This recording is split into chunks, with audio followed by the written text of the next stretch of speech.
It's happening now. Folks across the Midwest are rushing to save big money at Menards and get 11% off everything. Now that I think about it, my recording studio does need a bit of an upgrade. I better hurry up and finish this read. Hurry in to get started on those big projects and save big money with 11% off everything at Menards. Savings are mail-in rebate in the form of an in-store merchandise credit check. See store for details. Honey, I'm heading out to Menards.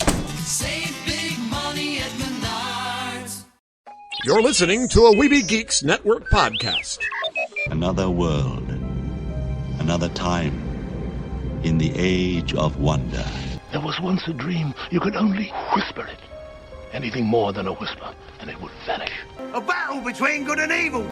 You don't know the power of the dark side. Where shall I find a new adversary so close to my own level? Try the local sewer. You know of the rebellion against the Empire? The Avengers, Earth's mightiest heroes. Peace means having a bigger stick than the other guy. One of these days, I'm gonna have a stick of my own.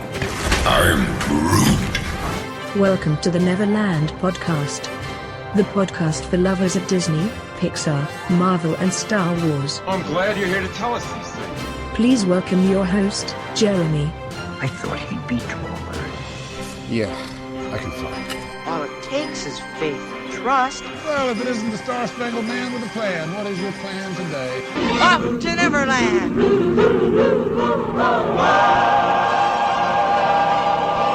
Take your Pixie out of your pocket, because it's time to fly back to Neverland again. I, of course, am your host, the Spider-Pan Jeremy, and I am not alone because...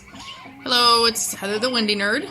Yeah, she's with me again, and we both have our pixie dust, and we're ready to sprinkle some, right? Sure. Have you happy thought? I guess so, yes. Okay, we're going to fly to Neverland. And okay, so the big thing this week was the Jungle Book live-action movie. Yes. Yay! Yes. So we're going to talk all about Jungle Book, and I hope you brought your safari hat, because we're going to spend a lot of time in the jungle today. We're going to take a ride on the Jungle Cruise. We're going to go and visit the jungle in the Neverland Storytime.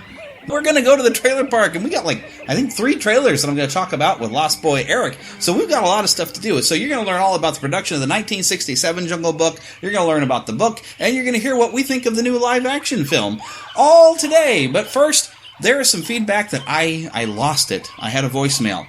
When I was talking to Lost Boy Philip a couple weeks ago, and I haven't gotten a chance to mention this because like I said, he left a voicemail on my phone and I had saved it and I don't know where I put it. Okay, so y'all remember I was sitting around and I was talking to him, and alright, this is not Disney related, but this was for The Flash. But I mentioned how Iris and Wally are related, but Wally is her nephew in the comics. Now, of course, in the series, they've made them like brother and sister, so it's kind of weird, but Philip said, yeah, he got a little confused on the voicemail, and and so our own DC encyclopedia, Lost Boy Rick, is the one who also left a feedback for me. He says, do you realize he's got that wrong because they're like niece and they're like nephew and aunt and stuff like that, and that's actually what I had kind of thought when I was talking to Philip, and he was like, oh no, but yeah, he realized he made a boo boo and let me know later, and I had that voicemail, but I figured I better get that correction out there. Because there's probably still people out there like, are they ever going to go and fix that? Either that or you really just didn't care because it's not a Disney thing. I don't know. I don't know. Sorry. All right, yeah, of course. I got nothing. But I figured I better get that out there so everybody knows, okay, yes, we realize there was a mistake. I do want to remind everybody to please visit the NeverlandPodcast.com and go to the contact page and send me how you used to play at Star Wars, because I've got a big project and I want to have it to you around about May the 4th, when it's, of course, May the 4th be with you. Big Star Wars show, so I want to know, how did you play at Star Wars? Did you do anything weird with your figures? Did your G.I. Joes get to play with your Star Wars figures in an expanded universe sort of thing? Did you maybe use Battlestar Galactica with your Star Wars ships? Whatever. Board games, video games, I want to hear your bits about it. But like I said before, do not put any background music if you're going to record it for me and send it to me, or you can leave it on voicemail. You send it in any way you can. I'm going to assemble it in there. There will be stuff going on in the background. You're going to love it. I got to really get cracking on this thing, and I definitely need some more stuff, and I want to hear from more of you. This is going to be a user-driven show, and it's going to be a lot of fun, but it's time to quit talking about this stuff and go to the jungle. But before we go to the jungle, let's drop off over here by the trailer park. Mama, another gator got in the house. Another gator? Give me that shovel. Come here. Get him, Mama. Get that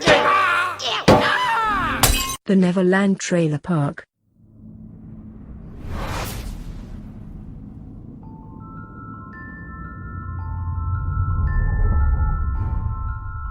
You're an interesting man, Mr. Scamander.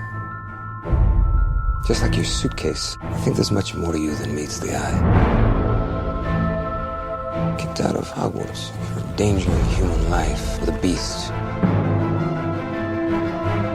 Yet one of your teachers argued strongly against your expulsion. I wonder, what makes Albus Dumbledore so fond of you, Mr. Scamander? First trip to America? Yes. Must get that fixed. Anything edible in there? No. Any livestock? No. Welcome to New York.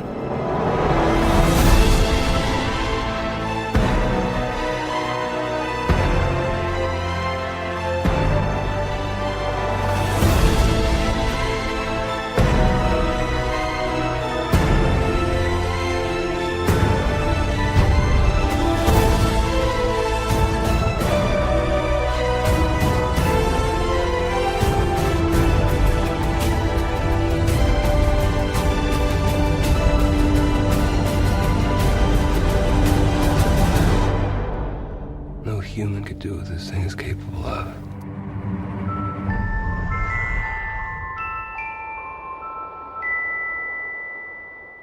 All right, so from the wizarding world of Harry Potter, Fantastic Beasts, and Where to Find Them.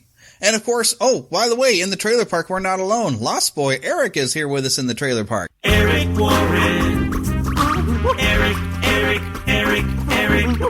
Warren. Eric Warren. Don't you just love hanging out in trailers? You gotta love the hanging out in the trailer park. Get your redneck on, right? Oh, yeah. But so this, alright, granted, yes, this is not a Disney movie, and didn't Universal build this park and not Disney? But, oh my gosh, it's from the wizarding world of Harry Potter. Come on, we gotta talk about it, right? Oh, yeah. And especially, I love that they actually used a little bit of Hedwig's theme in there. Yeah, definitely. You know, this, definitely, once my wife heard the theme, she peeked her head around the corner of what she was doing as I was watching it on my TV, and, you know, she's like, there's a new Harry Potter movie coming? Close. Very close. It's one of, I guess this is going to be a trilogy. Originally, I thought when I'd heard a trilogy that J.K. Rowling was going to just flat out write the scripts instead of books. I thought it was going to be each one of the set of 3 books that she put out that were supposed to be like Hogwarts textbooks, which would be Fantastic Beasts and Where to Find Them, a history of, or Quidditch history, or, well, I probably got the title wrong. And then, I guess it was a Beetle the Bard. Yeah, Tales of Beetle the Bard. Yeah, which I now have 2 copies of that book because I bought it when it was released the first time, and then when it was released like this in this set, I ended up getting a second copy. But there are minor differences. You know, it's got some extra different stuff from the Deathly Hallows in there, so it's pretty cool to have both copies of it. But I thought there was going to be maybe a movie based around each one. Quidditch Through the Ages, that's where it was. Yeah, that's a Quidditch movie might have been cool. Oh, certainly. But here we get to take a look and expand the world of that surrounds Harry Potter and see what was happening in America in the early 20th century as far as wizarding goes. Yeah, and I don't know what Newt Scamander is doing, because I figure probably the Ministry might have sent him, if I remember correctly, I think it does talk about this in the book that he was sent to go and categorize all the different magical creatures in the world. So he's, I guess, collected a bunch of them in this case, and he's maybe in America looking for some other creatures. And from what we saw in that previous teaser, you know, somebody got out. Yeah. Well, and, you know, it certainly has callbacks back to Goblet of Fire with his suitcase being able to have multiple compartments, like, you know, what we read in Goblet of Fire. A lot of callbacks to that as well. Yeah, and also Hermione's handbag in the Deathly Hallows. Oh, yes. I also think of Doctor Who because it's bigger on the inside. Because we do actually, in this trailer, if you get to see visually, we see Newt Scamander actually get up, put the case on the ground, open up, and then climb into it and go down it like he's going downstairs. And his hand comes up and waves the guy who apparently is a Muggle character. He's going to wave him down to follow him. Yeah, and I was wondering that myself. You know, is this other character, is he a Muggle? why is he involved with the Wizarding World at this point? But even just the milieu, the 1920s era of America that they're coming into and that they're exploring and that they're looking around at, that was just so fascinating for me to see. Yes, very nicely done stylistically. I'm still skeptical on David Yates' directing. I haven't really been a huge fan of his way, when he's took over the Harry Potter series and changed the tone of it so much. And I don't know. I wasn't I still liked him, but it's like he toned down the magic part of the magical world. Where spells suddenly didn't really seem to have their colors that they had before, and it was more just a quick flash, if anything. But, there is mention in the books that usually a big flash or whatever is a sign of a not very gifted wizard or untrained wizard, because they should get it to where it's under control, where it's not so much of a big noise. Mm-hmm. But I liked that, you had different colors of magic bolts that would fly around in some of the early movies when there was like maybe a fight, and then we get to where there are actual full wizard combat duels going on in those later movies, and they're just swinging the things around, and there's maybe flashes or something going on. I'm like, I don't feel the danger. I just see people waving sticks around, so I wasn't really keen on that aspect, and how it was so dark and so serious that it almost took some of the fun out of it. But I'm kind of surprised David Yates is back again, but I guess they really trust his direction, so he's back to direct this one. Well, I am interested in seeing where they go with this and seeing what this leads into with this new trilogy. Yep, and I'm also very interested. Was that Colin Farrell I saw in there? I believe it was. Oh, I honestly don't know. Yeah, because he looked a little different, but I'm pretty sure that was him.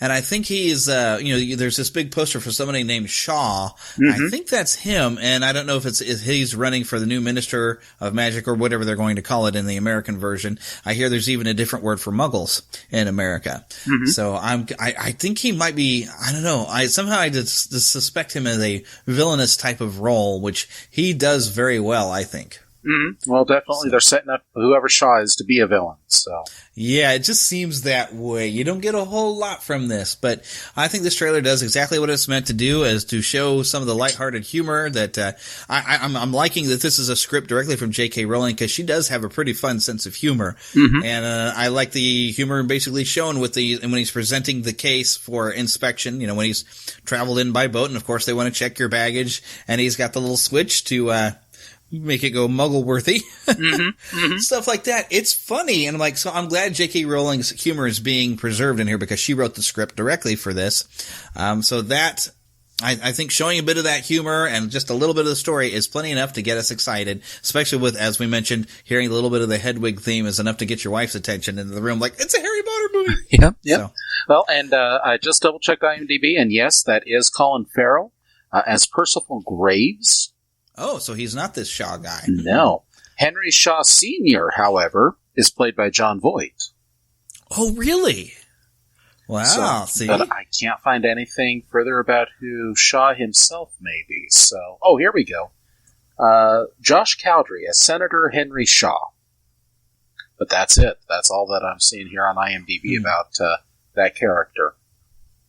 Well, as usual, so some high-caliber actors popping up in these Harry Potter movies. Although this isn't a Harry Potter movie, it's a Wizarding World. So, but who knows, if these go over well, we might find more movies within the Wizarding World. I'm sure Universal Studios theme parks would be very excited about more stuff that they can put in their parks. Mm-hmm. Well, and we know that J.K. Rowling certainly has more stories to tell between this and the Troubled Child, the new stage play that she's written. Which I have heard there's going to be some sort of a book now of that released.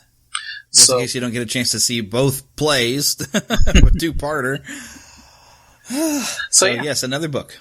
And so still more Harry Potter on the way. But, what else? What else is hiding there behind that trailer there? Oh, well, my goodness. It might be kind of easy to see it because it's a little tall. It's a BFG.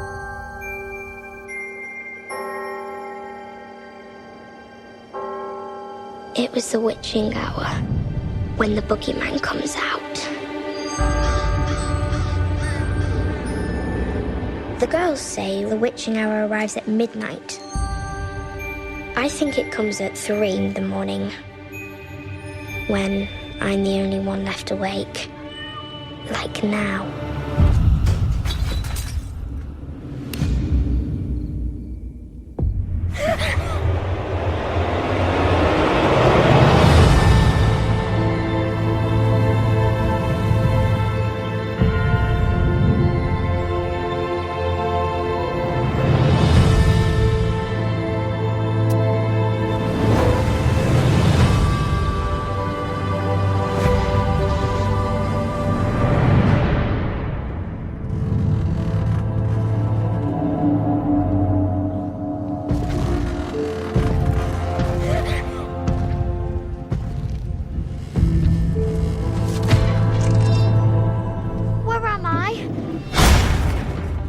Giant country.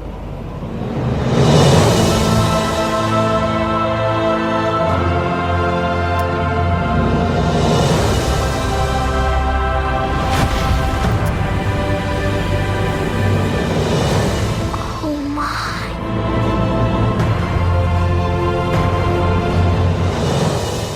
Why did you take me? Because I hears your lonely heart.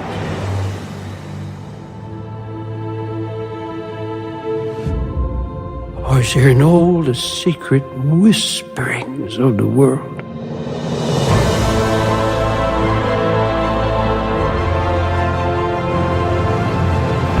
Run! Sophie, hide. Does you have any little pet?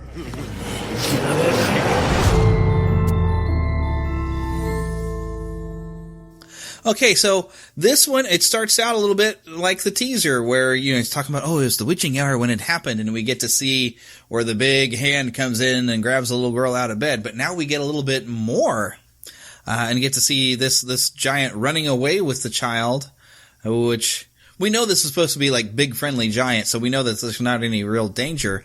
The one thing that bugs me when I look at this is, I think it would have been possible to have maybe some actual actors play the giants to where they would look a little bit more real and a little less CG, because it's just a little cartoony looking to me. Mm-hmm. But maybe that helps them look more friendly and not scary. Could be, but this is in the hands of Steven Spielberg. He's proven he knows what he's doing, and while I'm looking forward to his next movie after this one, Ready Player One. Ready Player One? The only Spielberg movie that I've really been disappointed in at the time was Hook.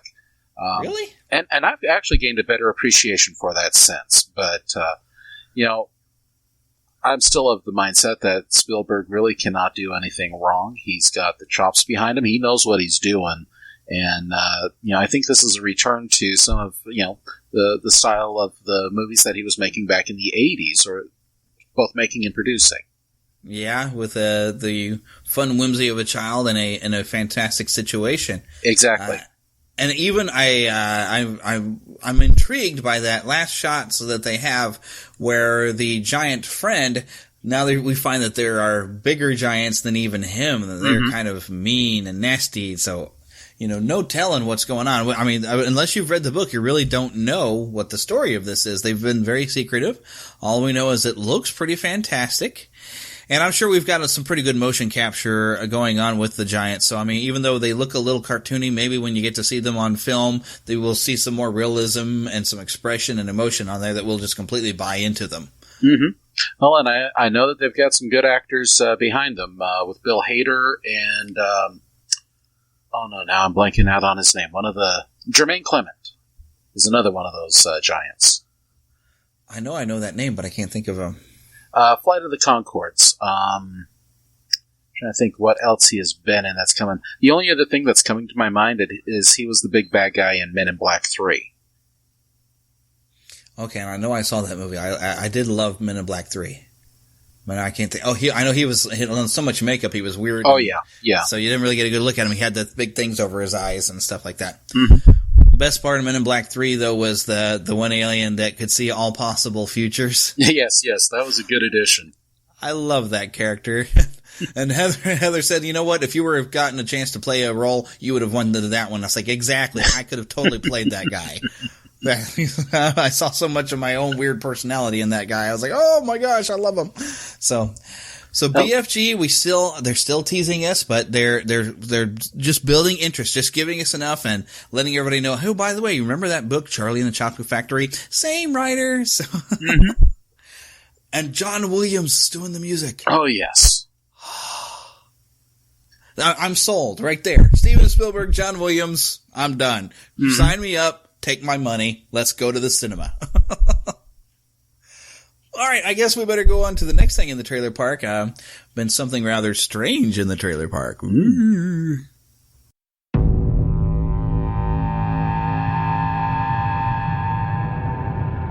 Stephen Strange. Might I offer you some advice? Forget everything that you think you know.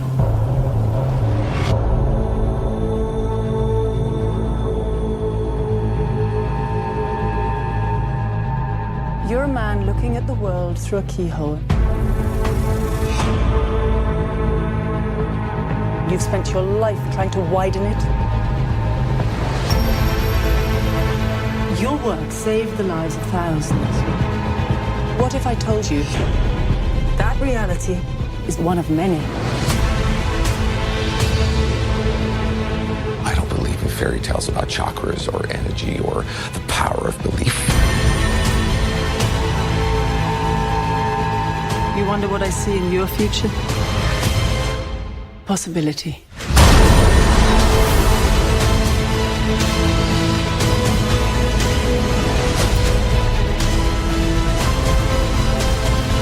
Why are you doing this? There are other ways to save lives. So much you don't know.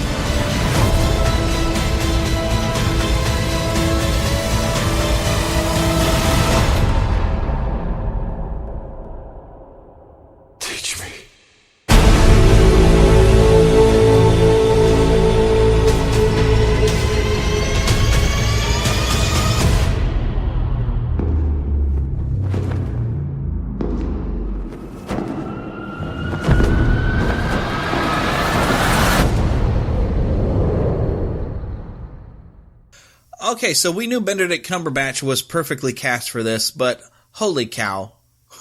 Wow. Yeah.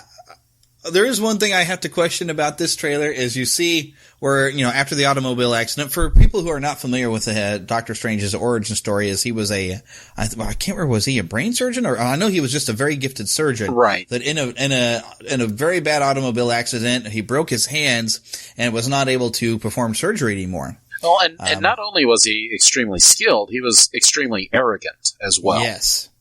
But what gets me is, okay, so you see his car is in the water. How has he not drowned? Because he's unconscious, he's in water, his hands are broken, and it just looks like he's sitting there. I'm like, please tell me there's like a rescue that happens really quick, because there's no logical reason I can see him surviving the crash when he's face down in the water. The car's, front end, I just don't understand. But, the movie's still coming. We haven't gotten to see the whole thing, but he just looks like he should be dead. Mm-hmm. Well, maybe Kevin Feige's got a surprise waiting with that. Oh, of course he does. It's Kevin Feige after all. And but, well, I wonder, I'd almost wonder if maybe at the beginning of the movie, and I'm thinking, the Deadpool movie where you kind of, you're getting him like, oh, by the way, he's like, let me recap what happened up until this point. You're already in the middle of a story at the beginning of the Deadpool movie. And then he kind of goes back and fills in up to that point in the story.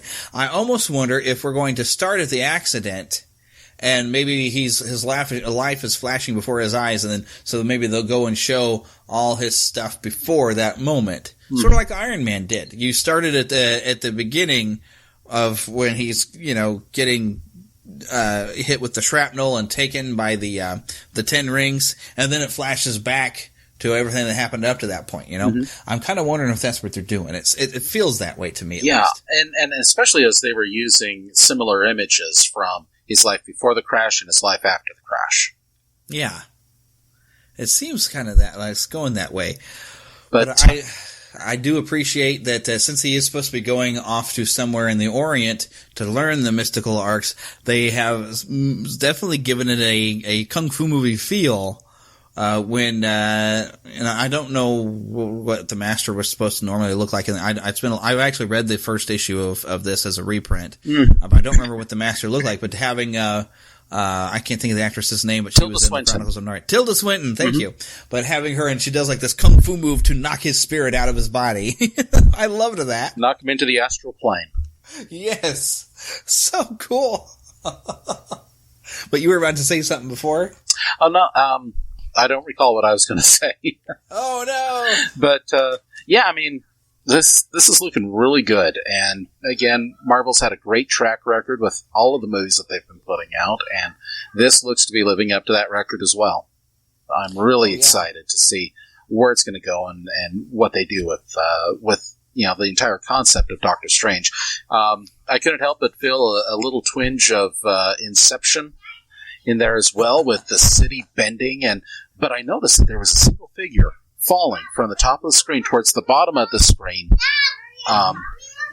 There as that was happening, and I'm sorry, my daughter is asking if I'm coming with them. I'm afraid I'm not, but sorry about that, everyone.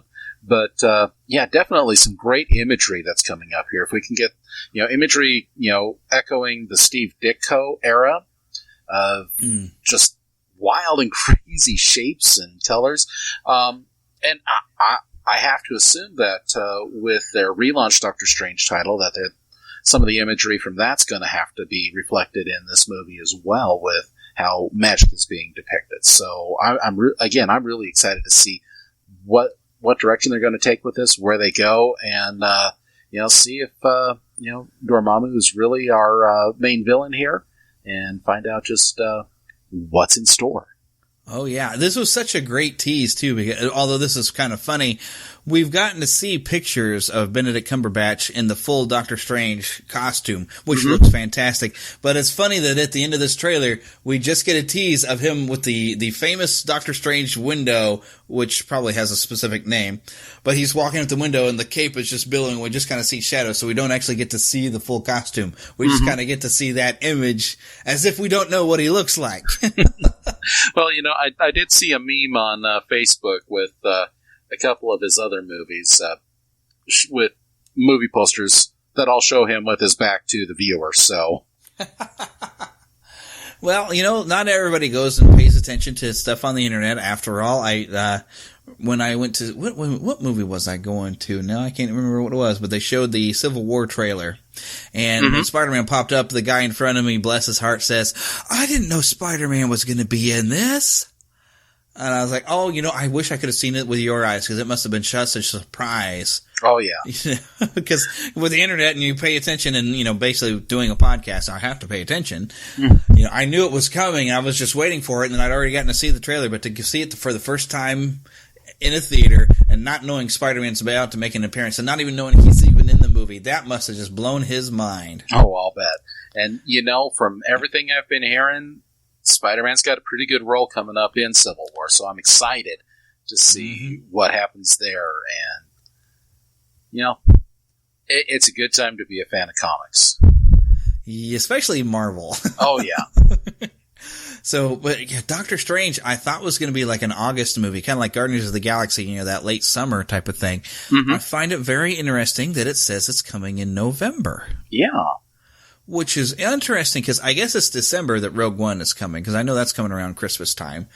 Apparently Disney thinks Christmas time is Star Wars time, after The Force Awakens did so well, so... But I guess maybe they're going to try to make us feel like Doctor Strange is a good Christmas type of movie. Or at least a good Thanksgiving movie. Yeah. It's something for the holidays. Get the family together and go watch a man jump into other realms and other dimensions with weird mystical arts. Well, it's actually going to be coming out just after Halloween, the 4th of November, so, You think there'll still be some Halloween crowd still interested in the Sorcerer Supreme? I think so. Could be. Either way, take the whole family. It's going to be fun. And a little confusing probably and weird, but that's why they call him Doctor Strange. Let's take a ride at a Disney park. Let's take a ride right now. Boat, boat. We're gonna take a jungle cruise on one of these boats.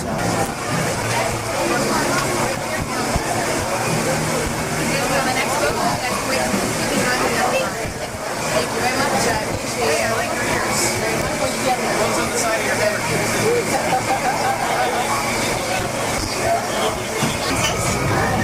If you want to stay dry, make sure that you're sitting on the seats that are painted blue. If you don't have a seat that's painted blue, then you find somebody who's wearing blue and you sit on them. That'll work. Please, I'm going to take you up on that.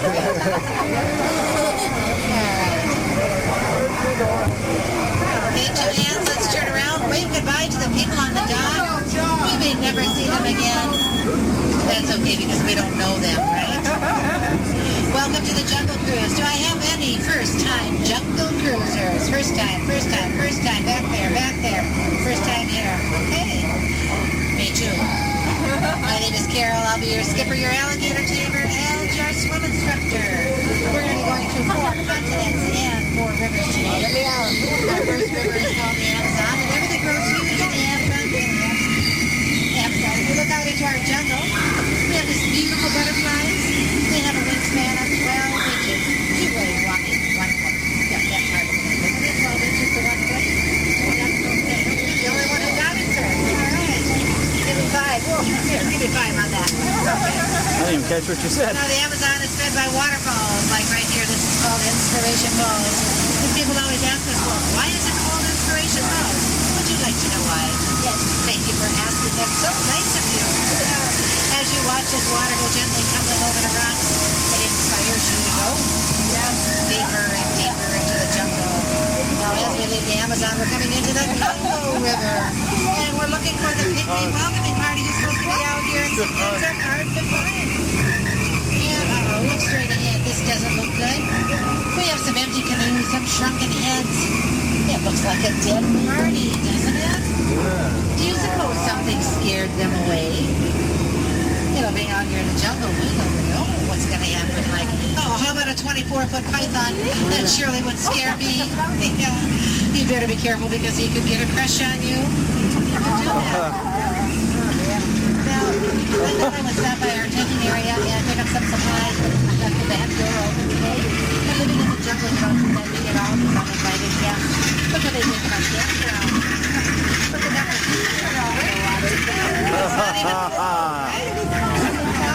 As we leave the Congo, coming into the Nile is 4,000 miles long.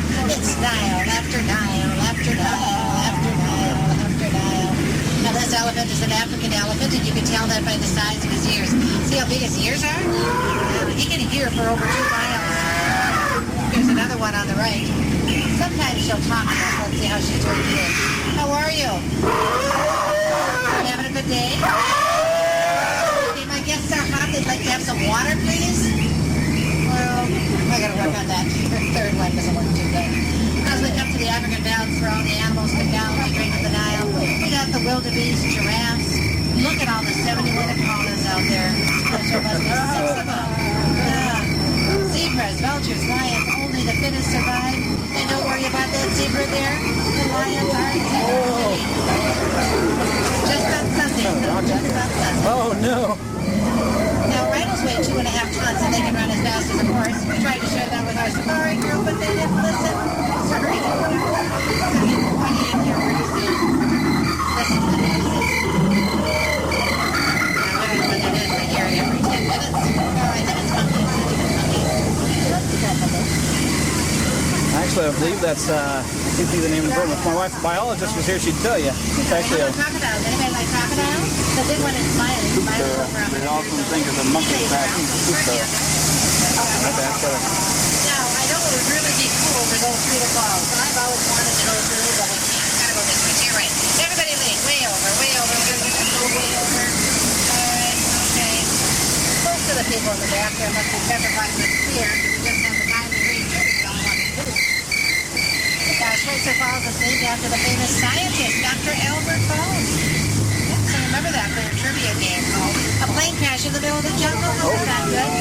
The native said when this happened that we are coming into hippo land. But he said, don't worry, the hippos won't attack our boat. No, unless their ears are wiggling and they're blowing bubbles. What have we got here? We have bubbles. We have bubbles. Where are hippos today? They're drowning. Oh, goodness. All right. Well, we don't even have to scare these guys away. Yeah, that's a good sign. Okay. All right, but we're not out of the jungle yet. Look straight ahead. See the natives up here dancing. They're getting ready to attack. And they always attack. There's a boat up there. We don't want to hit that boat. Right there. Yeah, they're rammed right into the back. Yeah, get our hippo.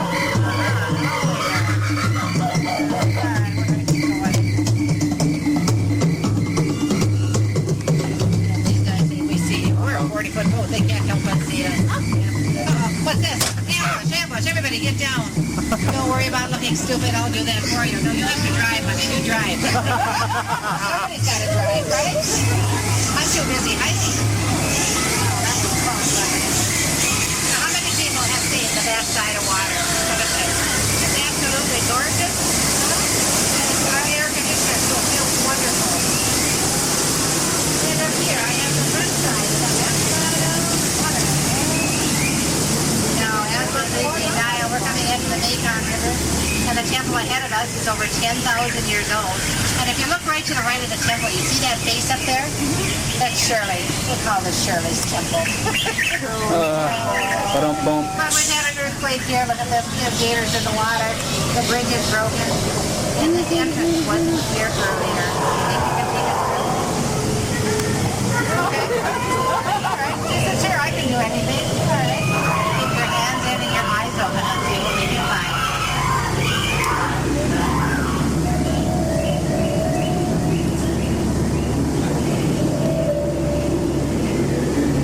This kind of looks like a root canal in here as we go through. Maybe we have an innocent or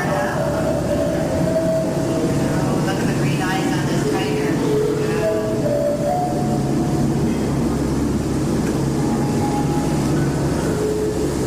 And then we have the cobras.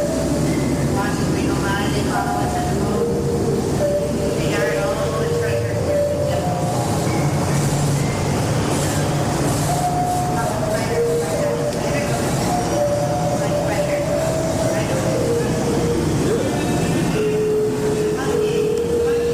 Monkey do. And then we have the golden girls here on our left.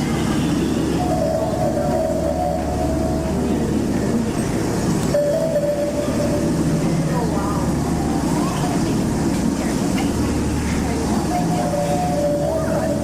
All right.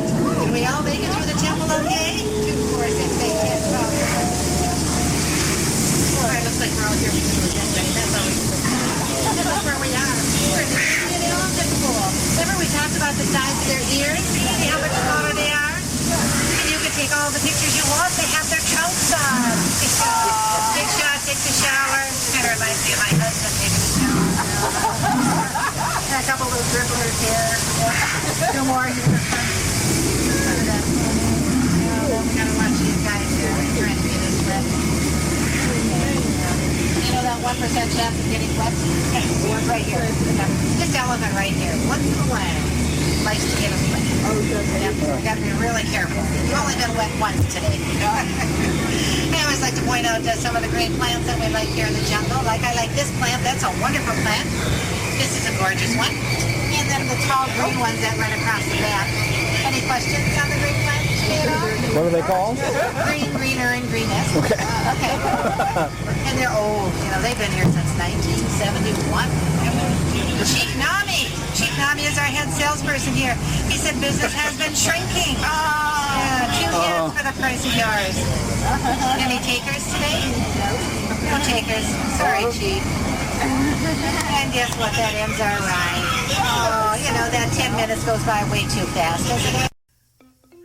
Okay, so speaking of movies, there of course is a Jungle Book live-action movie that has popped out here this weekend. But I thought it would be fun to take a look back to 1967, when the original Jungle Book film had come out, and we found some fun information about the production, and about just a really great film.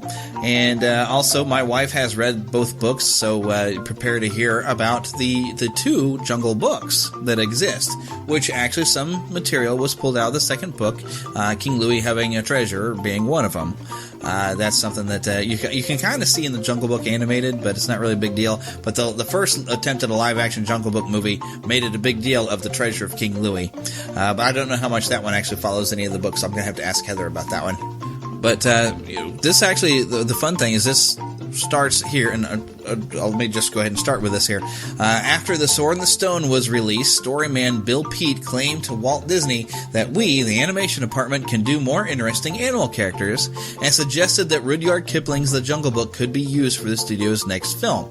And Disney agreed, and Peet created an original treatment with a little supervision, as he had done with 101 Dalmatians and The Sword and the Stone. However, after the disappointing reaction to The Sword and the Stone, Walt Disney decided to become more involved in the story than he had been in the past two films, with his nephew Roy E. Disney saying that he certainly influenced everything about it. With Jungle Book, he obviously got hooked on the jungle and the characters that lived there. Now, Pete did decide to follow the dramatic, dark, and sinister tone that was in Kipling's book, which really was about the struggles between animals and man. However, the film's writers decided to make the story a bit more straightforward, and mainly because the novel itself is very episodic, with Mowgli going back and forth from the jungle to the man village. Now, Pete felt that Mowgli returning to the man village should be the ending for the film. With suggestions, he created two original characters: Human Girl, for which Mowgli falls in love, as the animators felt that falling in love would be really the best excuse for Mowgli to leave the jungle. Yeah, I believe Baloo says, they're nothing but trouble. That's what they always say in these Disney movies, that you get Twitter-pated and it's nothing but trouble. But they, as you mentioned earlier, they also added Louie, King of the Monkeys. Now, Louie was a less comical character in the Jungle Book, the second Jungle Book. Trying to enslave Mowgli to get him to teach him how to make fire. And again, he had gold and jewels under his ruins. In the original second Jungle Book novel, after Mowgli got back to the man village, a poacher would drag him back into the ruins to look for that treasure. Now, Walt wasn't really pleased with how the story was turning out. He felt that it was too dark for family viewing, and he insisted on script changes. Now, Bill Peet refused, and after a long argument, it ended up with Peet leaving the studio for good. Yeah, we left it in January of 1964. Yep. We're getting close to the end for Walt's life. But Disney then assigned Larry Clemens as his new writer, and one of the four storymen for the film, giving Clemens a copy of Kipling books, he tells him, "The first thing I want you to do is not read it." So, which apparently did something similar with the Sherman Brothers, who would have write music. Said, "Well, here's a copy of the book, but we're not sticking to it too much." But they did every song except for "The Bare Necessities" was actually written by the original songwriter, which I know I saw his name on our list. We'll look that up later. But I found that to be very interesting. Oh, that was Terry Gilkyson. There we go. And so he wrote The Bare Necessities, and the Sherman Brothers did the rest. But it all really fit together. But anyways, Clemens still looked at the novel, and he thought it was too disjointed without any continuing, and so it needed adaptations to fit the film script, which, as has been mentioned, and my wife has even told me, it is very much episodic and very much stories, and King Louie is not near comical, and so they recreated him to be comical. And I think that's why in the live action we are seeing in the right now, I haven't seen the movie yet when we're recording, but you're seeing King Louie is kind of big and kind of scary as he's chasing Mowgli out, because I guess Mowgli is going to say, "I don't know how to make fire."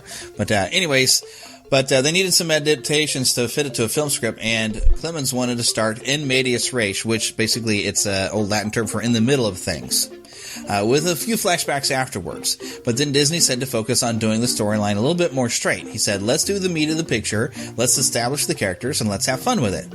Although much of Bill Peet's work was discarded, the personalities of the characters remained in the final film, and this was because Disney felt that the story should be kept simple, and the characters should drive the story. So Disney took an active role in the story meetings, acting out each role and helping to explore the emotions of the characters, helping to create gags and develop emotional sequences. And Clemens would write a rough script on with an outline for most of these sequences, and the story artist would then discuss how to fill the scenes, including some comedic gags to use, and then also the script tried to incorporate how the voice actors molded their characters and interacted with each other. And The Jungle Book also marks the last animated film from the company to have Disney's personal touches before his death on December 15th, 1966. Wolfgang Reitman actually said about the casting, "In The Jungle Book, we tried to incorporate the personalities of the actors that do the voices in the cartoon characters, and we came up with something totally different. When Phil Harris did the voice of Baloo, he gave it the bubble of life. We didn't just coach him, just let it happen." There were many familiar voices which inspired the animators in the creation of their characters and helped them shape their personalities. And the use of familiar voices for key characters up until this point had really been a rarity in Disney's films. In fact, most of the staff was shocked to hear that Phil Harris, who was a wisecracking comedian, was going to be in a Kipling film. Phil Harris, he was known for his big band, for his music, and for being on the Jack Benny Show. Yes, and his Southern charm, where corn my pone. If you haven't gotten to listen to any old radio show of Jack Benny, go to your local library and see if they have it on CD, because a lot of times they have it, and it's hilarious. And Phil Harris is really, really funny, and his part of his, Jack Benny's kind of gimmick was that he was supposed to be really cheap and kind of a tightwad, Mm-hmm. And Phil Harris's thing is that he was supposed to be a bit of an alcoholic, and they just went with it, and it was really funny. And eventually Phil Harris landed his own radio show with his wife, Alice Faye. Yep, another good source for Jack Benny is going to be YouTube. There's a lot of his programs that have been uploaded up there as well. Yeah, he even had Walt Disney on his show once. Which is a good one. Yes, it's hilarious. He's trying to cheap out and get a bunch of free tickets to Disneyland. It's great. Well, it was actually Walt who suggested Harris as a character after meeting him at a party. Now, Phil Harris did improvise most of his lines. He considered the scripted lines not to feel natural enough. After he was cast, Jimmy Johnson, who was the president of Disney Records, suggested that Disney get Louis Prima as King Louis. He felt that Louis would be a great foil. Walt also cast other prominent actors such as George Sanders as Shere Khan, Sebastian Cabot as Bagheera, and he cast regular Disney voices like Sterling Holloway as Kaa, J. Pat O'Malley as Colonel Hothy and Buzzy the Vulture, as well as Verna Felton as Hothy's wife. This all happened to be Verna Felton's last film before she died. Now, they had originally cast David Bailey as Mowgli's character, but his voice changed during production. And Bailey wasn't really able Brady to... jumps in my head, I can't help it. Everybody's got to change. Yeah, exactly. Anyway, continue. Well, he just didn't fit the young innocence of Mowgli's character, at which the producers were aiming. At that point then, Wooly Reitman, who was the director, he stepped in and he cast his son Bruce. Now, Bruce had also been heard as Christopher Robin in Winnie the Pooh and the Honey Tree. The animator shot footage of Bruce as a guide for the character's performance. They also had child actress Darlene Carr, who was the one who sang My Own Home. In fact, that was actually recorded as a demo. Her performance impressed Disney enough for him to cast her in the role of that girl at the end of the movie. Yeah, some other notable cast members I saw was Hal Smith, which many of you might know Hal Smith as being Owl from the Winnie the Pooh films.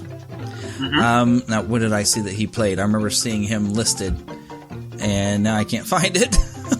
But Hal Smith, he was also on the Andy Griffith Show. Also, Adventures in Odyssey fans will recognize Hal Smith as being the original wit. Oh yeah, there is. Hal Smith was a slob elephant and a monkey. But he's uncredited for the monkey, apparently. But I thought that was interesting because, Hal Smith was just awesome. But a lot of these other voices that you also mentioned, like Sebastian Cabot, when you hear him, you're going to recognize him from, I believe he was also in Robin Hood, as well as Phil Harris, of course, was Little John. Sebastian Cabot, I believe he was also in Robin Hood. He was actually in Sword in the Stone. Was it Sword in the Stone? Mm-hmm. Because you hear a lot of voices and you're going to recognize them as being in a lot of other ones. And George Sanders, I believe he was Prince John, but only he's doing a different style, but he sounds similar. I'm going to look this up.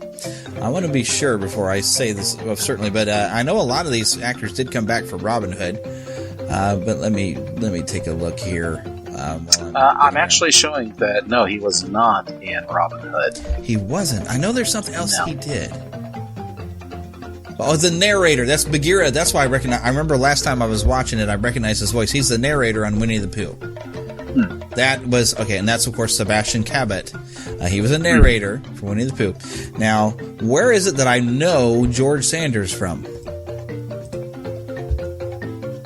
Because his voice, I know, it just sounds familiar every time I hear Shere Khan, and I'm thinking there's another Disney film on his resume. Well, I believe he was in the old Hitchcock movie Rebecca. And also a picture of Dorian Gray, I see, but I don't know, when I hear his voice, I'm thinking there's something else he did with Disney, but, I don't find... Well, he was Mr. Freeze in the old Batman TV series in 1966. Ah, there we go. And he was Colonel Roger Barr, actually, on a Daniel Boone TV series, which I believe... Didn't Disney do that one as well? Which series? The Daniel Boone, because I know they did Davy Crockett, but the Daniel Boone, I know that was similar. I don't know that they necessarily was the same. Daniel Boone wasn't Disney. It was, but I think they did try to get Fess Parker, and maybe they did in some sort of Daniel Boone series. And my wife has said something about that before. But anyways, I digress. Well, he was also in the sequel to the Pink Panther. Oh golly, now I'm blanking out of it. A Shot in the Dark. Oh, but he was also another Disney production that he was in Search of the Castaways. With Haley Mills and Marie Chevalier. Yeah, I was trying to think. And the very famous French singer who sings that really, really fun Sherman song, the Enjoy It. Yes, love it, Marie Chevalier. And I've never seen that movie, but that's a great song. But anyways, in the original book, the vultures are grim and evil characters who feast on the dead. And Kaa is actually a friend of Mowgli's in the book, and that's been completely changed as well. Now, Disney lightened up the vultures by having the vultures bearing a physical and vocal resemblance to the Beatles, which, yes, because they do have that mop-top haircut, and I always have seen that. It's like, it's the Beatles. And it was also planned to have the members of the band to both voice the characters and sing their song, That's What Friends Are For. However, scheduling conflicts added to John Lennon reacting badly, leading to the eye of being discarded. And the casting of the vultures still brought a British invasion musician, Chad Stewart, of the duo Chad and Jeremy. No, it wasn't me. In earlier drafts of the scene, the vultures had a nearsighted rhinoceros friend named Rocky, who was to be voiced by Frank Fontaine, but Walt decided to cut the character for feeling that the film had already too much action with the monkeys and the vulture. Now, I find this very interesting that the scheduling conflicts of getting the Beatles in on this, and John Lennon kind of reacting badly. It's kind of funny that wasn't John Lennon the one who was actually in Walt Disney World when the Beatles broke up? Yep. Interesting how that works out. At the I'm not sure if it was the Polynesian or the Contemporary. I think it's one of the two. Very interesting. Maybe he should have went ahead and done the movie and not reacted badly, huh? Hard to say. Well, while many of the later Disney feature films have animators responsible for a single character, in the Jungle Book, animators were put in charge of a whole sequence, since a lot of the characters are really interacting with one another. The animation, it was done by Xeriography, which was pioneered back in 101 Dalmatians. The character design was led by Ken Anderson, who did a lot of work on the Haunted Mansion. Yes, he did. He employed rough artistic edges in contrast to the round animals that were seen in productions like Dumbo. Now, he also decided to make Shere Khan resemble his voice actor, George Sanders, as we were just speaking. The backgrounds were hand-painted, with the exception of the waterfall, and consisted mostly of footage from Angel Falls. And sometimes scenery was used in both foreground and bottom to create a notion of depth. D-E-P-T-H. Now, one of Reitman's trademarks of reusing animation was used in this film as well. Yeah. In which the wolf cubs are based on the dogs from 101 Dalmatians. Now, Milt Kahl, one of the animators, based Bagheera in Shere Khan's movements on live-action felines, which he saw in a couple of Disney productions, A Tiger Walks and the Jungle Cat episode of True Life Adventures. Baloo was based on footage of bears, and even incorporated their penchant for scratching, which was also shown in Zootopia as well. Yeah. Now, since Kaa has no limbs, its design received big, expressive eyes, and parts of Kaa's body that did the action normally that would have been done with hands. Now, the monkey's dance during I Want to Be Like You was partly inspired by a performance that Louis Prima did with his band at the Disney Soundstage to convince Walt Disney to cast him. Now, it's kind of funny we talk about reusing some of the animation. Did you see Screen Junkies did a honest trailer for the 67 Jungle Book, and they actually showed some of the where there was the exact same animation of Bagheera at 2 different times, but the background would be different, but it was in the same same basic position, or maybe it was just reversed, but you could tell it was the same animation. Much like when you watch the old He-Man and the Masters of the Universe cartoon, you kind of can see them trying to reuse a little bit. Well, and I love looking for those Disney duplicates. A really easy one is going to be the dance of King Louis with Baloo, where he's dancing on his belly for a second. You can see that duplicated in Robin Hood with, the chicken dancing on Little John. Yeah. But yeah, you can find videos on YouTube finding where these duplicates can be shown at. Yeah. And as we already mentioned, 7 of the songs were by the Sherman Brothers and one by Terry Gillickson. And with the longtime Disney collaborator, Gillickson was the first songwriter to bring several complete songs, which followed the book closely, but Walt Disney felt that his efforts were too dark. And so, of course, they kept the bare necessities and had the Sherman Brothers go and do the rest, which we kind of already mentioned. But jumping out to the theatrical run, it was released in October of 1967, just 10 months after Walt's deaths. And it was shown on some copies, at least, was a double feature with Charlie the Lonesome Cougar, which that was also a Disney live-action film. I haven't seen that one, but I've seen some clips of it. And that was actually produced on a budget of $4 million. I guess it was the Jungle Book was produced at a budget of $4 million. And the film was a massive success, finishing 1967 as the 4th highest grossing movie of the year. And so the Jungle Book was re-released theatrically in North America 3 times in 1978, 1984, and 1990, and also in Europe throughout the 1980s. And so the total gross is $141 million in the United States and $205 million worldwide. Now, adjusting for inflation, it is right now at the 29th highest grossing film of all time in the United States, and estimated about $108 million alone came from Germany, making it their 3rd highest grossing film of all time in Germany, only behind Avatar at $137 million and Titanic at $112 million. Pretty impressive. Oh yeah. So this is a big film, so of course they wanted to remake it as a live action because, well, they're making everything in live action. But, when you got such a successful movie like that, you might as well just turn it around, do something similar with the live action. And as we've been noting before we started recording, they've brought all the songs back and just re-recorded with the actors now. So the songs are still in it. And I am so excited to have seen that was the tack that they took.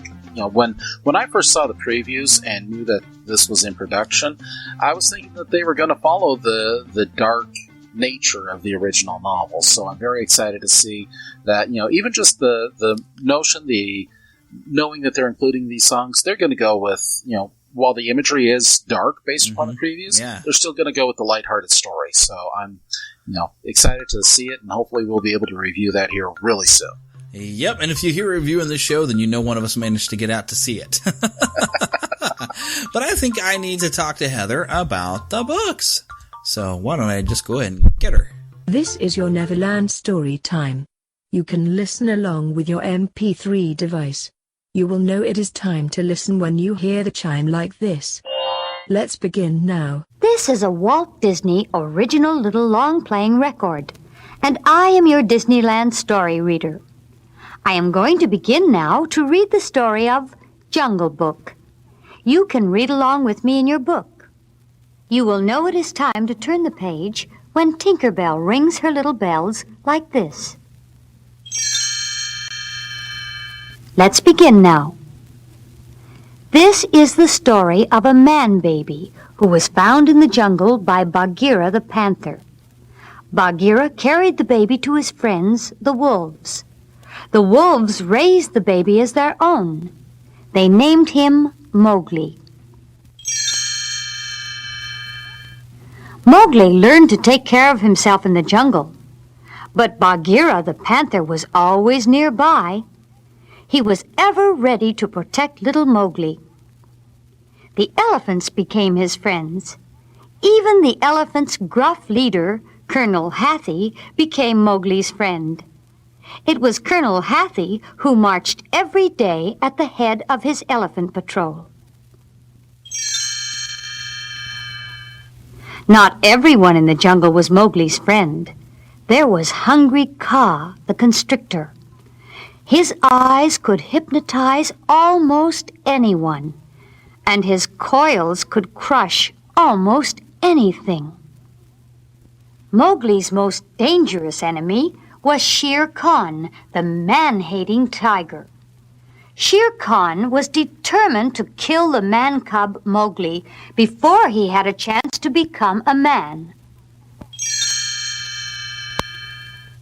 The leader of the wolf pack decided there was only one way to keep Mowgli safe. The boy must be taken to the man village, they said. Bagheera agreed to take him there. Mowgli thought he and Bagheera were on just another walk in the jungle. Then Bagheera told him where they really were going. Mowgli cried, "No! I want to stay in the jungle." Mowgli would not listen to Bagheera, and he ran into the jungle alone. He was not alone very long. Within minutes, he was befriended by a happy-go-lucky jungle bear named Baloo. After a while, Baloo and Mowgli went swimming in the river. Baloo floated on his back, and Mowgli rode high and dry on the bear's fat tummy. Suddenly, Mowgli was whisked up into the treetops. A band of monkeys had reached down from an overhanging limb and had grabbed him. The monkeys took Mowgli to the ruins of an ancient temple. There, the king of the monkeys was eating bananas. He was waiting anxiously to see the captive. "Tell me the secret of man's red fire," King Louie said. But Mowgli did not know how to make fire. He could not tell the king the secret, even though his very life depended on it. Fortunately, Baloo and Bagheera arrived just as King Louie was getting angry with Mowgli. Quickly, they figured out a way to save their friend. Baloo disguised himself as a lady monkey. But King Louie was not fooled for long. A wild chase followed, and the whole ancient temple was shaken down. The three friends escaped. After the trouble with King Louie and his band, Bagheera and Baloo tried to tell Mowgli that there would be even greater danger in the jungle. Once again, Bagheera insisted that Mowgli go to the man village. "No, no!" Mowgli cried. "I do not want to go to the man village." Without another word, he disappeared deep into the jungle. Again, Bagheera and Baloo searched for Mowgli. But Shere Khan, the tiger, found him first. Shere Khan was furious when Mowgli refused to be afraid of him. He bared his great fangs and leaped. Shere Khan landed just a few inches away from Mowgli. He landed with a thud because Baloo had grabbed the tiger's tail. The big bear had gotten there just in the nick of time. Shere Khan lashed about, trying to get at Baloo, but the bear hung on. When Shere Khan could not reach Baloo with his fangs, he tried to shake him loose. Shere Khan cracked his tail like a whip. Suddenly, a storm came up. A lightning bolt flashed down and set a nearby tree afire. Mowgli saw a way to save Baloo. He knew the one thing Shere Khan feared was fire. Mowgli took a burning branch in his hand and ran toward the tiger. The fire frightened Shere Khan so much that he took off like a rocket. "We'll never see him around these parts again," Bagheera sighed in relief. Mowgli, Bagheera, and Baloo promised they never would be parted by anything again. Just then, Mowgli saw something he had never seen before. It was a girl. She was getting water at a pool just outside the man village. What happened after that made Bagheera and Baloo sad. They were sad for only a few moments because they knew Mowgli was doing the right thing. They saw him smile as he picked up the water jug. Then they saw him go along with the girl to the man village. Mowgli's friends knew that was where Mowgli really belonged. They had brought him safely to his new home.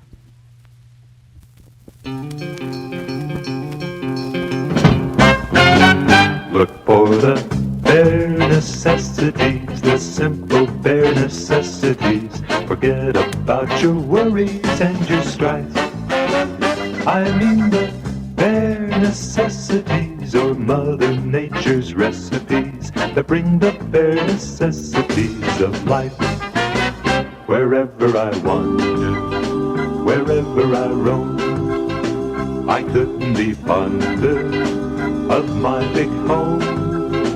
The bees are buzzing in the tree to make some honey just for me.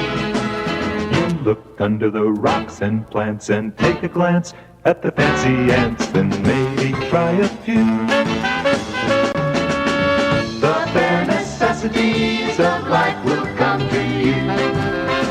They'll come to you. Look for the bare necessities, the simple bare necessities. Forget about your worries and your strife. I mean the bare necessities, that's why a bear can rest at ease with just the bare necessities of life. When you pick a pawpaw or prickly pear, and you prick a raw paw, next time beware. Don't pick the prickly pear, my paw. When you pick a pear, try to use the claw.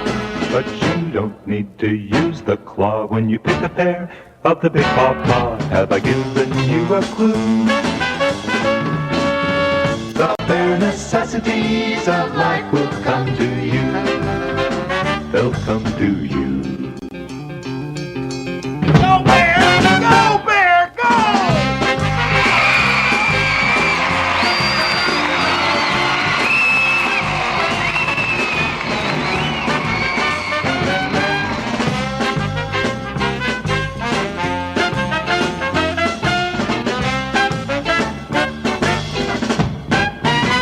So try to relax in my backyard. If you act like that bee acts, you're working too hard. Don't spend your time just looking around for something you want that can't be found. When you find out you can live without it and go along not thinking about it, I'll tell you something true. The bare necessities of life will come to you. They'll come to you. The bare necessities of life will come to you. Look for the bare necessities, the simple bare necessities. Forget about your worries and your strife. I mean the bare necessities, that's why a bear can rest at ease with just the bare necessities of life. With just the bare necessities of life.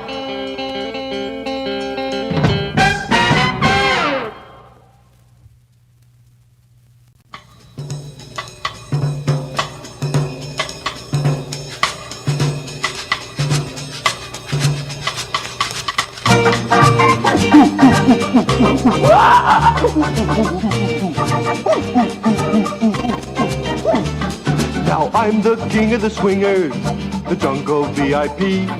I've reached the top and I had to stop, and that's what's bothering me. I wanna be a man cub, and stroll right into town, and be just like the other men. I'm tired of monkeying round. Oh, I wanna be like you. I wanna walk like you, talk like you. You'll see it's true, and it's like me. And learn to be human too.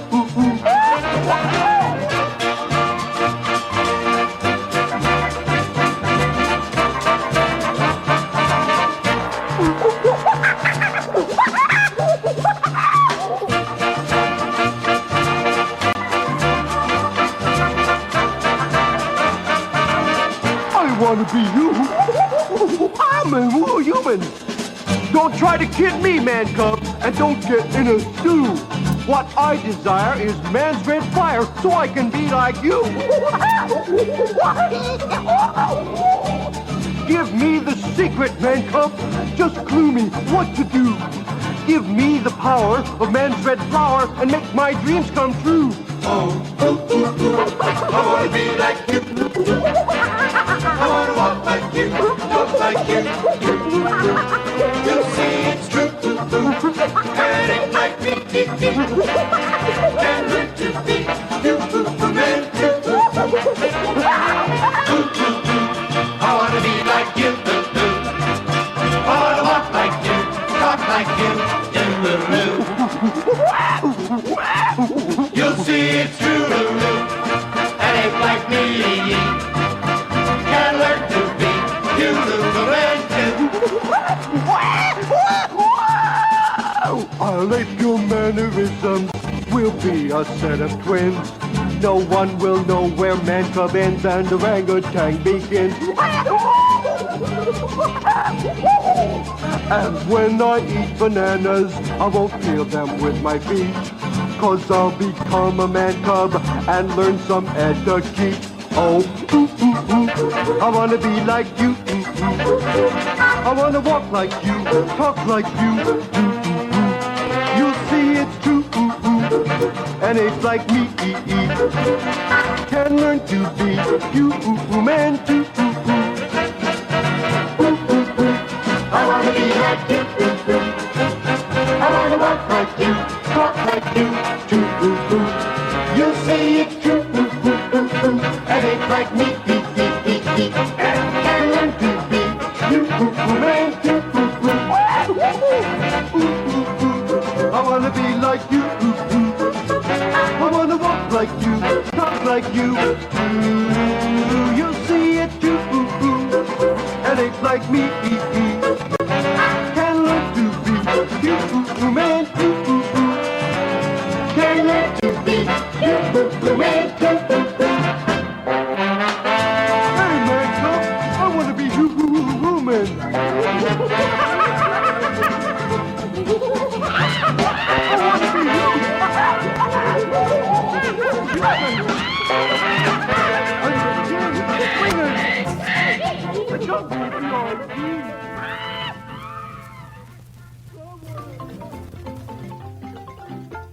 Okay, so there's 2 Jungle Books.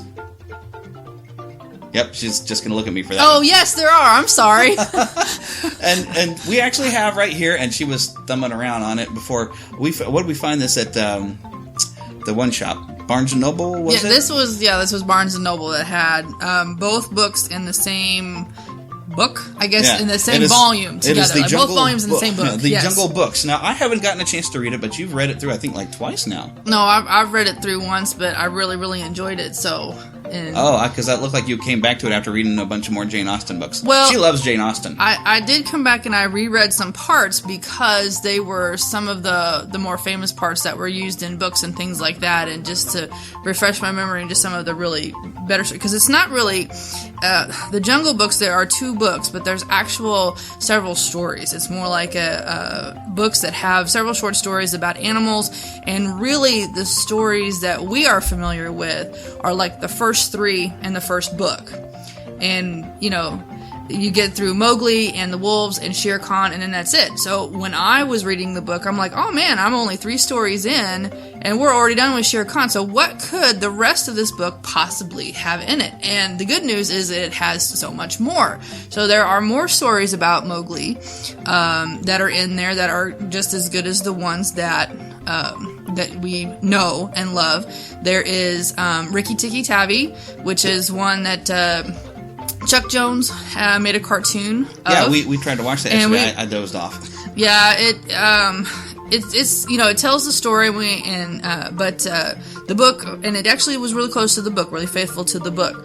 So if you want a real quick synopsis of what that story is, you can YouTube it and find it on there. Just search for Chuck Jones and Jungle Book, and I bet you'll find some of these, because he did at least 2 that we saw. Yes, because the characters are very different. They are, and that's kind of what I wanted to get into, because when Eric and I were going through the production, which you all have heard, King Louie was created by the original screenwriter. And he's not in the book. He's not in the book at all. Not in the book at all. Which is actually something else in the production. I want to get out there. Okay, so King Louie was created by the original guy who was writing the screenplay before Walt did not like what he was doing, and it was too dark, because he was trying to make it as dark, I guess, as the book is at times. And so they had a little discussion about it that didn't go very well, and the guy was gone. And so Walt brought in a new team and basically told the new writer, well, here's the book, but don't read it. But I guess they liked the idea of King Louie, but they thought it'd be more fun as a comical character, and so then in the 1967 film, you have a comical King Louie. But in the book, you will not find anything. And the one thing that we did find in the production, and apparently it's not completely accurate, is we saw that in a second Jungle Book, it was mentioning that there was like a treasure that some poacher grabs Mowgli to some treasure, and that's where they got the idea of King Louie sitting on a treasure. And you said that there was a treasure, but there's no poacher grabbing Mowgli. And the citation that we found on it is something about something on a DVD. Special features, which maybe they're talking about something that they used in one of the the second Jungle Book movie, because they did do a second animated, which I've never seen, and they also did use it in the previous attempt at a live action where they had Jason Scott Lee as a grown up Mowgli, which I don't know if that one stuck to anything in the Jungle Books. Is anything similar at all in that? Not really, no. Although I did like that one. It was fun. I liked that one. Yep. But so there's 2 times in the book that Mowgli visits some ruins, and I forget what they call it in the book. They have names for, things that we might call it, ruins of whatever, city, but they called it something, dark places, I think that's what they called it, or something like that. And so actually the first time is when the monkeys steal him. They call him the Banderlog, and they steal him, but King Louie is not there. So it proceeds similar to what we know of in the story, and Baloo and Bagheera do get in on it, but it actually is Kaa who is his friend in the book. And Kaa's not trying to eat Mowgli? No, Kaa is not trying to eat Mowgli. Dun, dun, dun. Nope, Kaa is his friend, and actually the second time he goes and visits one of the ruins, Kaa actually goes with him, because Kaa tells him a story. Mowgli wants to go see this place, and basically they want to go see a white cobra who is guarding the treasure. Well, the treasure is cursed. And so Mowgli takes a liking to an item. And I don't want to tell the whole story, but he takes a liking to the item. But then after he removes it, he realizes that it really is cursed. And there are some other humans that get involved because they pick up the item that Mowgli discards because he realizes it's cursed. And then Mowgli has to return it. But it's a cursed place, and everything about it. Don't tell them too much. So anyway, but it's a really great story. Encourage people to read the book. Don't ruin it. But yeah, you want to read the book, and it's got more than just jungle stories, and that was the one thing that surprised me. Is Rikki Tikki Tavi. I mean, it was mainly around some people. Yes, it was like a mongoose. With a mongoose, though. Mongoose gets washed up, basically on somebody's doorstep, and they take him in, and there's some fun that happens with this. Yeah, there's some cobras that are involved and all that good stuff. Mongoose fighting cobras. That's they do. But there are stories in there of elephants and talking, and you do get hints of what was going on at the time with the English, and I think they call them white men, and there are the white people anyway that are in there, and versus the the Indian local Indian, the local Indian folks, and some of their stories that kind of reminds me a little bit about the old Aesop fable about the Brahmin musicians with the donkey and there was like a horse, and they talk amongst themselves. So there's a couple of stories that are like that where you hear the elephants talking amongst themselves, and you get a little hint of where Disney got the idea of having the elephants tromping through the forest, and there's a whole story about letting in the forest and the elephants, and it's inspired by the elephants going through and kind of destroying some things and letting in the jungle. Okay. Well, I mainly want to get into like somehow the characters are different. Okay. Also, because otherwise you'll end up telling too much of the book, and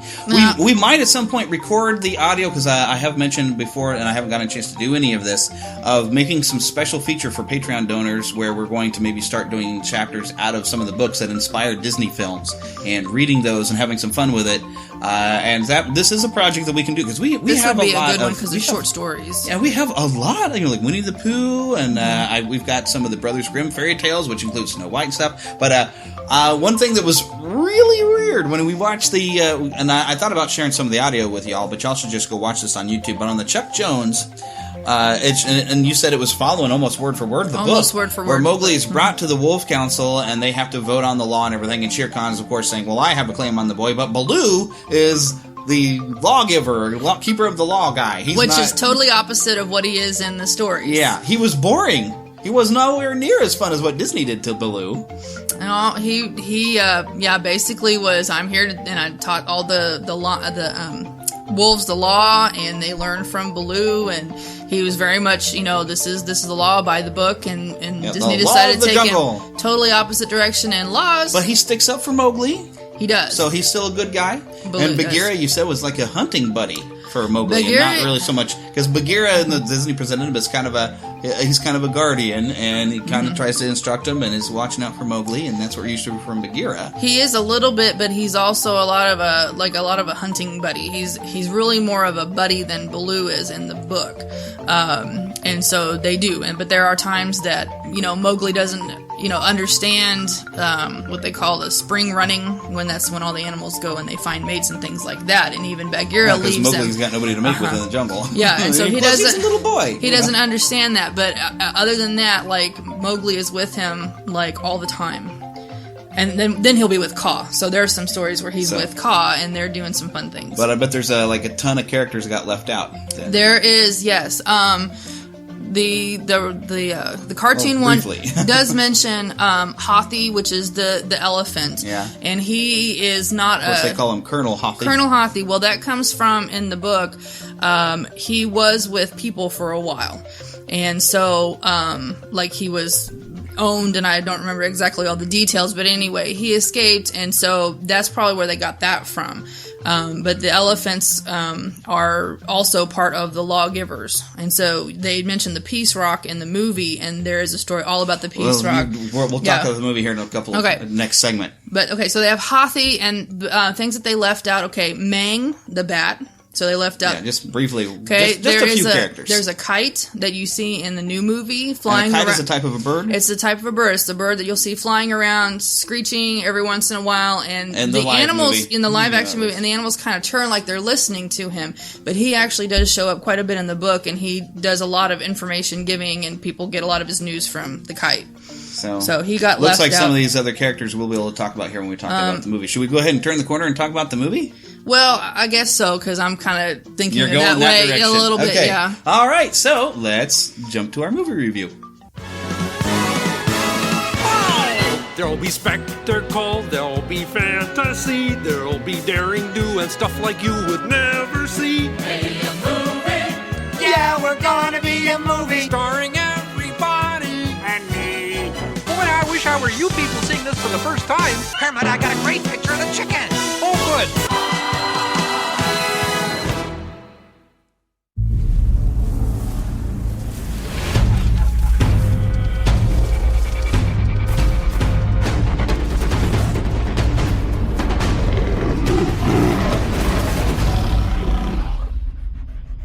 If you can't learn to run with the pack, one of these days you'll be someone's dinner.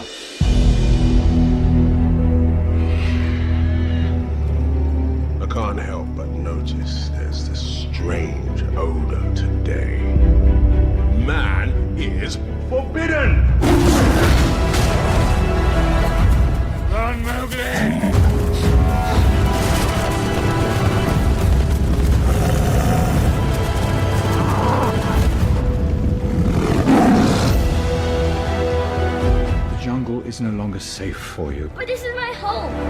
Only man can protect you now.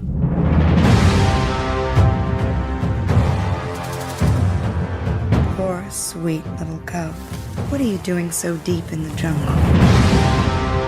You are a man cub who wants to live in a jungle. How do you know that? Kid, I got ears. My ears got ears. Only I can protect you. Forget about your worries and the strife. What's that? That's a song about the good life.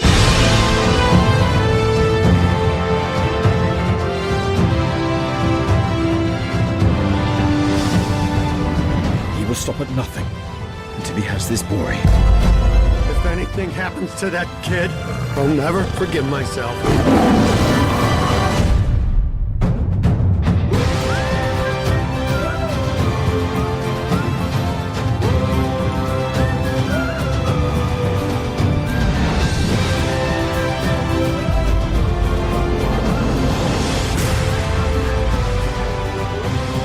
Come on, Mowgli. Let's be on our way. But I'm helping Baloo get ready for hibernation. Bears don't hibernate in a jungle. Not full hibernation, but I nap a lot.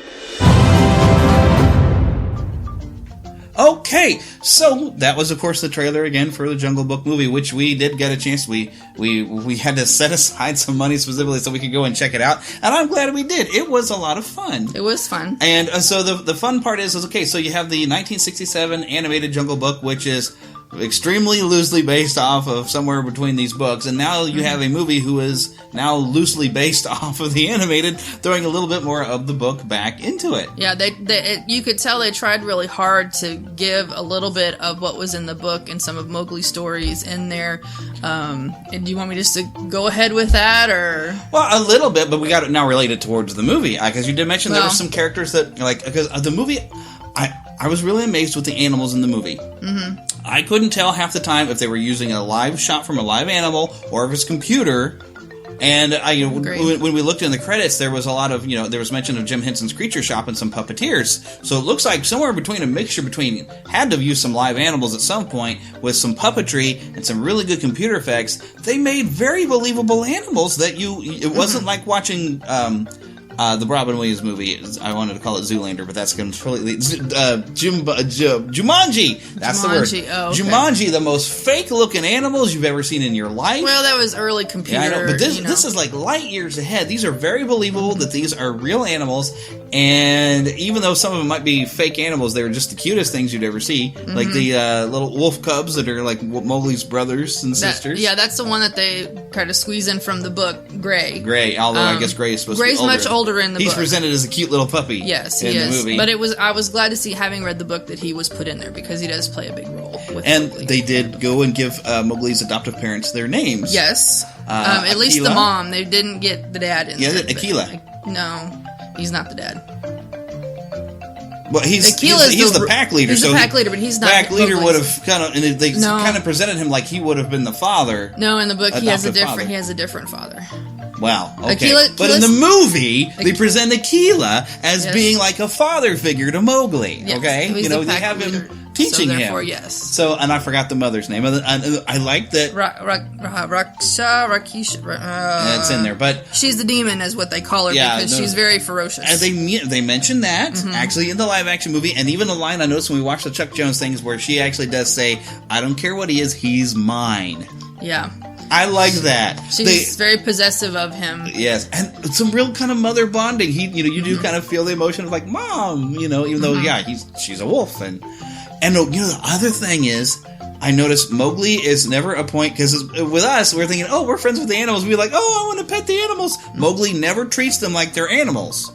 He's not goes around pet them. He might hug one of them it's like, oh, we're friends, we're family, hug. Not like you would cuddle your cat. No, it's the jungle law. Like, everybody, you respect every people, and they're looked at as people, and so they kept that,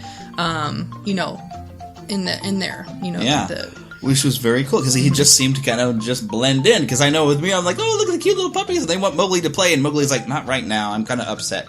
Because, it's kind of funny. Bagheera, of course, being the guardian, knows eventually Shere Khan will come back for him, is trying to teach him how to be fast and run with the pack and make sure he will survive, and And of course, just like the animated story, the whole thing is, well, Shere Khan is out there. He really wants to get you. It's really not safe for you to be here. You don't really belong in the jungle. We need to take you to the man village. And I like the way they presented this, where Mowgli's way that he kind of stands out is what they were calling his tricks, but it's really just because he's a human. He can make tools and do clever things that the animals can't do. But it kind of freaks out the animals, like Bagheera. Bagheera is just like, oh, what are you doing? And even the pack leader, Akela, is telling him, oh, no, what are you using your tricks again? And so all the things that make him human make him stand out, but it's also things that make him human but yet behaving like the animal and respecting the jungle law that makes him who he is, to where he still fits in his own unique way, which I'm not going to get into at the ending, but you kind of know that that's where it's going. Yeah, in the book there is that tension between man and wolf, and that's something different in the movie. The movie he I'm a man, that seemed to be more of the thrust, but in the book he's very much I'm a wolf, and it takes with man tendencies probably. And it takes a lot of the animals having to, especially Bagheera, you're not a wolf, you're a man. There are things that, you are going to be able to do or not do because, you're a man. But the animals in the book still try to train him up to be, the fast and the smelling and everything like that. But they do draw a distinction. Still is a tension between man, animal, what am I? Yeah, because unlike Tarzan, you read that book, and he's kind of eventually he just kind of is on his own, and because he's a man, he's able to do things the animals can't, and he's able to make things and whatever. And Mowgli was kind of that same way, and it's interesting to see Mowgli because he still has that same kind of episodic adventures with different animals. Nice encounter with Kaa, which this is the one time that all right, granted, if you go to YouTube right now and you look at find the Disney Vivo, you can hear 3 songs from the live-action Jungle Book. You can hear "Trust in Me," you can hear "Want to Be Like You," mm-hmm. and "Bare Necessities." They are in the movie, but they're in the credits. "Trust in Me" is not going to be brought up when you see Kaa, but I understand why, because Kaa actually helps understand this version of Mowgli's backstory, which is very important to the main story. You do get a little bit with Baloo, where they're kind of singing Bare Necessities floating along. They only do one verse twice over. I'll warn you now, Bill Murray, not really known for his great singing ability, and neither is the little boy. I don't think they did a very good job of it. I think that lends more realism to it, though. And I love that it was in there and they were singing along. I think Christopher Walken did a fairly good job with "I Want to Be Like You," because he made a great giant King Louie. King Louie is this huge orangutan, which orangutan's not in India whatsoever. So they're Borneo. Yeah, so he's not supposed to be there at all, because he's not in the book. Yeah. I feel like the little groundhog. He's not in the book. Not in the book. Not in the book. But they found a way to almost balance where you have that King Louie sense of fun and just his level of cool, but they made him where he's scary. And Shere Khan is scary in this one. He's not just proper. And he's voiced by Idris Elba. For anyone who's paying attention, Idris Elba, of course, I can't think of the character's name in Thor. He keeps watch over the Rainbow Bridge, in Asgard. But he's got this great voice and this great presence at Shere Khan, and makes him, of course, very kind of scary, and he's really great job with bringing in some of these characters as Mowgli encounters them to life. And I actually think Christopher Walken did a good job with the song, and I'm glad it was there. And if you watch in the credits, they will go through and play some full versions of the songs, full instrumentation, Richard Sherman quality, although it's still Christopher Walken singing. Scarlett Johansson does sing "Trust in Me," and I think she does a really wonderful job. She did a really good job. And then they have, I cannot think, Eric has mentioned the guy's name already. It's like Dr. something, who did a wonderful version of Cruella de Vil in 101 Dalmatians in the live action. He does a version of the Bare Necessities during the credits, which is definitely worth listening to. And if you would like the soundtrack, I will dig out and put a link from iTunes here in the show notes, so you can pick up the soundtrack, and then make sure that you are also therefore supporting the show when you make your purchase on iTunes through the NeverlandPodcast.com. You mentioned Shere Khan, and just was wanting to throw something in that's different from the book. Now, the book says he's lame, but they don't explain how. So Disney has interpreted it as he's got the eye that you probably have seen he's got a scar, but we won't tell how you get it. But no, and the book doesn't explain how he was lame, but it does go into explain why the animals don't really like him. And you do get, if you read the book and you get to where they talk about the Peace Rock, they do explain like the tiger and man and why there's issues there. And I liked the Peace Rock thing because that makes sense with animals. That's directly out of the book. But it's basically when they have the dry season, if it gets really dry to where their watering hole gets so low that there's barely any water and everybody has to come to this last plate, and you see this rock that's normally underwater, and they call it the Peace Rock. And if it shows, then it's peace. Everybody will come and share the water, and the predators will leave everybody alone. Everybody just, we're all just going to come because we all need water. Because water comes before food. Water, and it's the time for all the animals to kind of, talk and see what's going on. And that's, of course, when Shere Khan makes his nice little speech. But I like some of the things, some really good character stuff in there. I really enjoyed having them there, and I'm glad it's something from the book because that was cool. Mm-hmm. And they did make some prominence. It's one of the neater stories, I thought, as I was reading the book before, and of course I saw it before the movie. They put some importance to what makes a man is the red flower, fire. Which I'm glad that they brought that over from the King Louis, but they made it more of a significant plot point. Now, is that a plot point at all in the book? It is in the book, and that's how Mowgli kind of gets the upper hand at Shere Khan around the wolves' little meeting place initially to run Shere Khan out, but then later with the death of Shere Khan, that happens in a totally different way. It's not the way that the movie presents it, but the movie was headed towards the animated feature with the ending of Shere Khan. Yeah. But they do have a little nod to that. Like they kind of indicated early on as Mowgli is escaping from Shere Khan a little bit of the mode in which that will happen, but you have to read the book to find out. Yep, or if you start supporting us on Patreon, I do plan on getting around to recording. Maybe this will be one of the first ones. I haven't decided what I want to read first, but we will try to do this. We will try to do this. Alrighty, but that was our review. Basically, we'd say overall, go see it, right? Yes, thumbs up, 2 thumbs up. Thumbs up, 2 thumbs up. Lots of fun. Maybe the smaller kids might find something a little scary because there's some animal fights, but most of the animal fighting seems to happen in the dark. And so you can't see a lot of it, so it's not like horrible. It's more implied. Yeah. And there was a kind of younger kid in front of us, and I don't think he got scared of anything. No. So I think you'll be all right, But I figure I got to put it out there for parents that might be concerned about animal violence, because it is very realistic. But definitely lots of fun, good story, and maybe read the a few book. tears. Read the book. Okay. Thank you for listening to the Neverland Podcast.